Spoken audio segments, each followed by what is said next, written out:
অকল যে অসমৰ পৰা আহিছিল এনেকুৱা নহয় মোৰ হাতত যিখন মই সৰুকৈ যিখন লিষ্ট মোৰ তাত আছিলে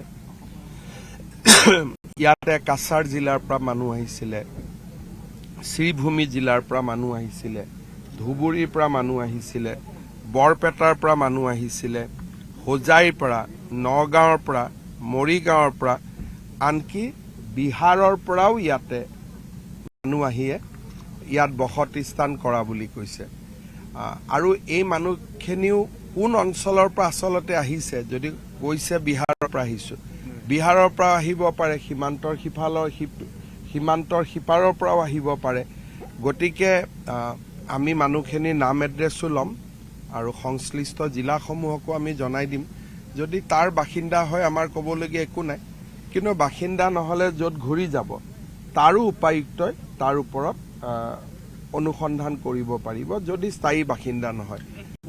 যদি স্থায়ী বাসিন্দা হয় আমাৰ ক'বলগীয়া একো কথা নাই নেঘেৰি বিলৰ প্ৰসংগটো কি হ'ব নেঘেৰি বিলত নটিচটো আজি গ'ল আজি নটিচ চাৰ্ভ হৈছে নেঘেৰি বিলৰ পৰাও যাব নিজে নিজে উঠি যাব যদি নাযায় তেতিয়া উচ্ছেদ কৰিব মইতো ভাবো নিজে যাব